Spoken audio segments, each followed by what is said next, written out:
नमस्कार दोस्तों। ये देखिए मेरा डिफ़िन बेकिया का प्लांट है। डिफ़िन बेकिया में कई सारे जो कि शेड आते हैं और थोड़ा सा पत्तियों का साइज़ भी अलग अलग होता है, तो थोड़ा सा वैरायटी ज़्यादा हो जाती है डिफ़िन बेकिया में। आपको जिस भी साइज़ का पत्तियों का जिस भी कलर का पसंद हो, वो कटिंग भी लगाना बहुत आसान है, या नर्सरी से ले लीजिए। कटिंग तो लगाना बहुत ही ईजी है इसका। तो बहुत सारे शो प्लांट्स में एक ये डिफ़िन बेकिया का प्लांट भी काफ़ी अच्छा होता है, जिसे और ये इंडोर प्लांट भी है। खैर 100% इंडोर प्लांट तो कोई भी नहीं होता है, आप इसको रखिए घर में, लेकिन 8-10 दिन बाद इसको धूप में निकालना ही पड़ेगा, 1-2 घंटे के लिए या पूरे 1-2 दिन के लिए भी। उससे पौधा आपका काफ़ी हेल्दी रहेगा। ये मेरा पौधा भी घर के अंदर रखा हुआ था और आज मैं लेकर के आई हूँ। इसका थोड़ा सा काम करना था, कई दिनों से मैं भूल रही थी, बल्कि इसको मैं आज नहीं लाई हूँ, कई दिन का लेकर के आई हूँ इसको घर से बाहर, क्योंकि इसमें कुछ काम भी करने हैं। और देखिए इसमें ना, जहाँ ये पौधा रखा हुआ था उसके ऊपर जस्ट छत पर चिड़ियों ने घोंसला बना रखा था, तो इसमें बहुत सारे जो कि ये तिनके भी इसमें फैले हुए हैं गमले में। देखिए ये 4-5 दिन में ही इतने सारे जो कि इसमें तिनके भी गिरा दिए चिड़ियों ने। और ये पूरा पौधा तो देखिए बहुत हेल्दी लग रहा है, काफ़ी अच्छी ग्रोथ होकर नई नई पत्तियाँ निकल रही हैं। लेकिन ये कुछ पत्तियाँ देखिए इसकी सूख रही हैं, ये अभी नहीं सूखी हैं, सर्दियों से ही आफ्टर डोरमेंसी इसके बाद ही इसकी पत्तियाँ सूखने लगी हैं। और तो जब से मार्च के बाद से नई नई पत्तियाँ आई हैं, अच्छी खासी ग्रोथ हो रही है इसकी। डिफ़िन बेकिया का प्लांट इतना इजी टू ग्रो होता है और इतना मतलब कि अच्छा होता है ना, कि ये पौधा बिल्कुल भी आपको परेशान नहीं करता। कुछ पौधे होते हैं, जैसे नहीं, कुछ बच्चे होते हैं बहुत ज़्यादा परेशान करते हैं कि उनको कितना भी खिलाई पिलाई, बड़े नहीं होते हैं या हेल्दी नहीं रहते हैं। उस तरह से ये पौधा नहीं है, ये पौधा बहुत ही अच्छा है। इसको बहुत कम पानी चाहिए, बहुत कम खाद चाहिए, बहुत कम धूप चाहिए, तो हर चीज़ को कम कम ही चाहिए, ज़्यादा कुछ भी नहीं चाहिए, और कम में ही ये एडजस्ट करने वाला पौधा है। और कितना खूबसूरत लगता है। तो ये बहुत ज़्यादा केयरिंग प्लांट नहीं है कि इसकी बहुत ज़्यादा केयर करनी पड़ती है।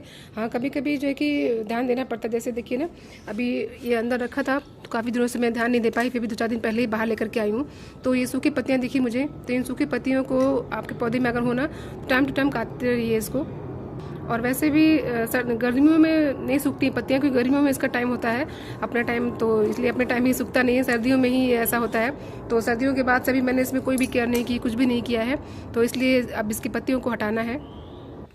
हालांकि ये पत्तियाँ बहुत ज़्यादा सूखी नहीं थी, लेकिन फिर भी देखने में ख़राब लग रही थी। तो आपका पूरा पौधा हेल्दी हो, अच्छा खासा हो, तो कुछ पत्तियाँ सूखी हुई अच्छी नहीं लगती हैं। लेकिन जैसे कि वाली पत्ती है, इसमें हल्के 2 ही 3 स्पॉट हैं, इस वाले में तो एक ही है, तो इनको नहीं हटाऊंगी मैं। और ये वाला है ना, ये पत्ती पूरी अच्छी लग रही है देखने में, तो इसको मैं ऐसे नहीं हटाती हूँ, इसको मैं यहीं से कट कर दूँगी इस तरह से। ये देखिए मैंने इसको यहीं से कट कर दिया है। तो जब तक चल जाएगी पत्ती तब तक इसको सुंदर लगेगा रखूँगी। जब काफ़ी ज़्यादा हद तक सूख जाएंगी पत्तियाँ ना, तो हटा दूँगी। तो झूठ मूठ में पत्तियाँ नहीं हटाऊंगी इसकी, क्योंकि पत्तियाँ इसकी सुंदरता होती हैं, और अपनी खूबसूरत पत्तियों के कारण ही इतना सुंदर लगता है। पूरे गमले में इतनी ज़्यादा घास घास के जो तिनके होते हैं ना, घोंसले वाले, वो सब बहुत ज़्यादा फैल गए हैं। काफ़ी ज़्यादा नीचे भी मैंने निकाल के रखे, इधर से भी फैले हुए हैं। 15-20 दिन में एक बार पौधे की गमले की मिट्टी की गुड़ाई ज़रूर करें। गुड़ाई करने से क्या होगा ना, कि मिट्टी ऊपर नीचे हो जाएगी, मिट्टी पूरी मतलब कि जमेगी नहीं। और सॉइल मिक्सचर ऐसा रखिए कि इसका भुरभुरा रहे। और गुड़ाई करने से ना अच्छे से जड़ों को हवा भी मिलती है, पानी वगैरह मिलती रहती है, और धूप भी मिलती है। धूप भी ज़रूरी होती है, जब धूप में रहे पौधा तो। खैर 2-3 घंटे की ही धूप इसको मिलनी चाहिए, ज़्यादा देर धूप मिलेगी तो फिर इसकी पत्तियाँ पीली पड़ने लगती हैं और फिर सूखने लगती हैं। पौधा भी, हमारे पौधे की ना ये ब्रांचेज और पत्तियों में ज़्यादातर पीलापन आ जाता है, इसलिए सेमी शेड एरिया वाला पौधा है, मतलब कि तो इसको मतलब अगर अंदर रखें तो भी ठीक है, अगर बाहर रखें तो थोड़ा सा धूप से बचा कर रखिए, जहाँ 1-2 घंटे की धूप मिले वहीं रखिएगा। ये देखिए, अगर आपके डिफिन बेकिया के पौधे की मिट्टी इस तरह से मॉइस्ड है ना, देखिए मॉइस्ड का हो जाता है ना, कि पानी में मतलब सॉरी मिट्टी में पानी तो है, पर इतना पानी नहीं कि मेरे हाथों को लग सके। देखिए सूखी है, मेरे हाथ सूखे हैं, तो मतलब इस तरह से अगर मिट्टी रहेगी तो पौधा काफ़ी हेल्दी होता है। तो इतना ये ऐसे कंडीशन तभी आती है जब हम पौधों में ज़्यादा पानी नहीं डालते हैं। पौधों को बस जो कि शावर से नहलाइए, ताकि जो पत्तियों से पानी आता है ना, चला आता है इसमें, वो पत्तियाँ भी साफ़ रहती हैं, सुंदर रहती हैं। खैर घर में रख करके, मतलब कमरे में रख करके तो हम इस तरह धुलाई नहीं कर सकते हैं। जब आप बाहर निकालिए पौधे को, अगर 8-10 दिन में, 1 हफ्ते में, तो शावर करके ही दीजिए पत्तियों को पानी। या जब आपके पौधे अगर बाहर हैं तो बाहर तो डेली ही या 2-3 दिन पर भी आप शावर करके ही पानी दीजिए। उससे क्या होता है कि आपके गमले में ना पानी बहुत ज़्यादा नहीं जाता, हल्का फुल्का जाता है, और पत्तियाँ धुली रहती हैं, साफ़ रहती हैं, और पत्तियों में पानी जाता है तो अच्छा लगता है।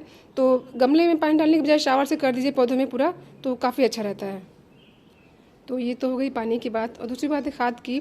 तो डिफिन बेकिया एक ऐसा पौधा है ना जिसको बहुत ज़्यादा खाद नहीं चाहिए होती है, लेकिन फिर भी ग्रोथ करने के लिए तो खाद डालनी ही पड़ेगी। तो कभी आप 20-25 दिन में या मैं लगभग महीने भर में एक बार इसमें आप गोबर की खाद भी डाल सकते हैं, थोड़ी सी वर्मी कंपोस्ट डाल सकते हैं, या मैं तो कभी कभी प्याज के छिलके वाली खाद डाल देती हूँ। वो हर एक पौधे के लिए अच्छा होता है। प्याज के छिलके से ना क्या होता है, पत्तियाँ बहुत हरी हरी रहती हैं, अच्छी रहती हैं, और इसमें कीड़े वगैरह भी नहीं लगते हैं। तो अगर आपके पास ये सब ना हो तो गोबर की खाद तो इजीली जो कि सबको मिल जाती है, तो वो भी डालिए। और उसके बाद बस एक बार डाल दीजिए, फिर 2-4 महीने के लिए मत डालिए, कोई ज़रूरत नहीं है इतने डालने की। आपका पौधा बस उसमें टाइम टू टाइम पानी डालते रहिए, और धूप का खास ख्याल रखिए गर्मियों में खास तौर से। तो आपका पौधा काफ़ी हेल्दी रहेगा और इस तरह से पत्तियाँ उसकी ग्रीन और बड़ी बड़ी होती रहेंगी। मेरे पास डिपिन वेकिया का देखिए ये वाली वैरायटी भी है। इसकी पत्तियाँ भी काफ़ी हेल्दी हैं। ये थोड़ा सा बहुत ही स्लो ग्रोइंग प्लांट है। ये मेरा करीब साल भर हो गया लगे हुए इसको, और सर्दियों के बाद अब इसमें जो है कि इतने 4 पत्तियाँ निकली हुई हैं। तो ये वाली वैरायटी भी काफ़ी अच्छी लगती है, बहुत सुंदर है, पर ये स्लो ग्रोइंग प्लांट है। और ये वाला प्लांट जो होता है ये बहुत स्लो ग्रोइंग नहीं होता है। इसकी पत्तियाँ थोड़ा सा टाइम टू टाइम अच्छे से निकलती रहती हैं, इसलिए काफ़ी ज़्यादा इस तरह से बुशी भी लगता है। और वो जो मैंने दिखाया था ना, वो पौधा इतना बुशी नहीं हो पाता है। जब तक उसका पौधा बुशी होता है तब तो नीचे से पत्तियाँ सूखने लगती हैं, तो आपको कटिंग करके हटाना ही पड़ेगा। तो इसलिए ये ज़्यादा मतलब कि अच्छा है। और वो वाली कटिंग जल्दी लगती भी नहीं है, इसकी कटिंग बहुत जल्दी लग जाती है। इसको आप अगर कटिंग लगाएंगे ना तो मुश्किल से 15-20 दिन में आपकी कटिंग लग जाती है और नई पत्तियाँ भी निकलने लगती हैं। और इस पौधे को कटिंग से लगाना बहुत ही आसान है। ये देखिए, जैसे इसमें मेरे पौधे में 4 ब्रांचें निकली हुई हैं, एक ये 2 तो नीचे निकली हुई हैं और 2 ऊपर निकली हुई हैं। देखिए, एक ये निकली हुई है और एक ये निकली हुई है यहाँ से, ये वाली। तो ऐसे तो ये बहुत सुंदर लग रहा है, काफ़ी अच्छा है। देखिए दूर से देखने में बहुत ही अच्छा इसका लुक आ रहा है इस पौधे का, लेकिन जब बड़ा होगा ना तो दिक्कत हो जाएगी इसको, फिर पोषण कम मिलने लगता है पौधों को, तो उससे से पत्तियाँ अच्छे से नहीं बन पाती हैं या जल्दी सूखने लगती हैं। और गमले के साइज़ के हिसाब से पौधे का साइज़ होना चाहिए। तो जितना बड़ा मेरा गमला है ना उस हिसाब से अभी फ़िलहाल ये पौधा ठीक है और कुछ दिन तक ठीक रहेगा। तो इसीलिए हमें रूट प्रूनिंग भी करनी पड़ती है, ताकि पौधे के साइज़ मतलब ज़्यादा जड़ें ना बनने पाएँ, पौधा ठीक ठाक रहे। तो आज मैं दिखाती हूँ आपको कि कटिंग लगाना भी कितना आसान है इसका। पहली बात तो आप ये श्योर हो जाएं कि आपको कौन सी कटिंग लेनी है, कहाँ से काटना है, वरना कभी कभी ऐसा होता है ना कि जल्दबाजी में हमें काटना कहीं और से होता है, कट कहीं और जाता है या ज़्यादा कट जाता है, तो फिर दुख होता है। तो देखिए, मैं इस वाली को ना यहाँ से काटूंगी, क्योंकि यहाँ से एक ब्रांच निकली हुई है, तो यहाँ से काटूंगी ताकि मेरी सिर्फ ये वाली ब्रांच निकले और ये वाली डिस्टर्ब ना हो। तो किसी शार्प चाकू से ही काटिएगा, ताकि ये ऐसे मतलब एक बार में कट जाए, बार बार धीरे धीरे ना काटना पड़े। ये देखिए, मैंने यहाँ वाली कटिंग हटा दी है। देखिए ये वाली कटिंग, और इतनी अच्छी कटिंग निकली है ना, इतने में ही ये हमारा पौधा अच्छे से ये लग जाएगा।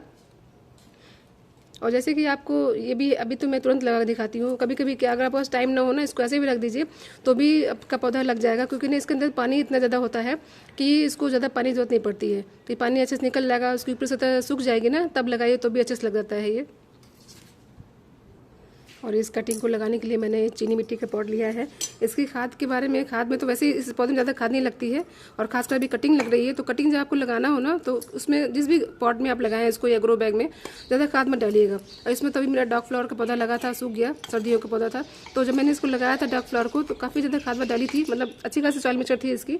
तो डिफिन बेकिया को लगाने के लिए इसमें मैं खाद नहीं डालूंगी, और इसमें इतने में ही लग जाएगा जितना ये है ना, खाद इसमें सफिशिएंट है इसके लिए। ये देखिए, मैंने इसमें इतना गड्ढा भी कर लिया है। और उसके बाद ये देखिए, ये चूँकि कटिंग ये टेढ़ी है, टेढ़ी है क्या मतलब ब्रांच जहाँ निकली हुई है तो टेढ़ा दिख रहा है ना, तो पौधे को इस तरह से लगाना ताकि ये बीच में दिखे। इस वाली कटिंग को थोड़ा तिरछा करके इसको बीच में लगा देंगे। और कटिंग आपकी है सिर्फ ब्रांच नहीं निकली हुई है, तब तो आपको बीच में सीधा लगाना ही है। तो मैं इसको थोड़ा सा ऐसे लगाऊंगी साइड में करके, ताकि ये वाली जो ब्रांच है ना एकदम बीच में ही दिखे। ये देखिए, मेरी कटिंग लग के तैयार है, लग चुकी है। इसमें ज़्यादातर पौधों को जब हम लगाते हैं, रिपोर्ट करते हैं तो पानी देते हैं, पर इसको नहीं देंगे क्योंकि ये कटिंग है और डिफिन बेकिया को पानी की ज़्यादा ज़रूरत नहीं होती है। अगर आप ज़्यादा पानी डालते हैं ना तो पौधा सड़ जाता है, पत्तियाँ भी इसको सड़ने लगती हैं, इसलिए पानी नहीं दूंगी इसमें। और इस वैसे भी इसकी मिट्टी देखिए नमी है मिट्टी में, इसकी भी मिट्टी मॉइस्ड है। और इसकी डिफिन बेकिया के तने में इतना ज़्यादा पानी होता है ना कि ऐसे आप लगाया हुआ है तो पानी रिस रिस नीचे जाता है इसका, तो जाता है तो उतना काम कर लेगा इसमें। तो इसको मैं कल या परसों पानी दूंगी। अगर इसकी मिट्टी सूख जाती है तो पानी दूंगी, और मिट्टी अगर नम है इसकी जैसी अभी भी है तो इसको पानी देना ज़रूरी होता है। तो ये देखना पड़ेगा कि मिट्टी कब सूखती है, तो मिट्टी सूखने पर ही पानी देना है, खासतौर से कटिंग में डिफिन बेकिया की, वरना कटिंग आपकी जल्दी लगेगी नहीं या सड़ जाएगी। तो कटिंग में ज़्यादा पानी न दें और उसको सेमी शेड एरिया में खास तौर से रखें, धूप में नहीं रखना है इसको, क्योंकि धूप लगेगी तो अभी कटिंग है तो सूखने का डर रहता है। इस तरह से डिफिन बेकिया के प्लांट को एक से अधिक पौधे बनाना बहुत ही आसान है। कटिंग थ्रू बनाते रहिए और एक छोटी सी कटिंग भी आपसे कहीं मिल जाए ना, किसी के यहाँ से आप एक पौधा भी ले आते हैं नर्सरी से, उससे बहुत सारे पौधे बना सकते हैं और सबको बांट भी सकते हैं और इसका केयर भी बहुत ही आसान है। ये वीडियो इन्फॉर्मेशन अच्छी लगी हो तो प्लीज़ मेरे चैनल सब्सक्राइब कीजिएगा और फेसबुक पे मेरा पेज उसे फॉलो कीजिएगा। Thank you.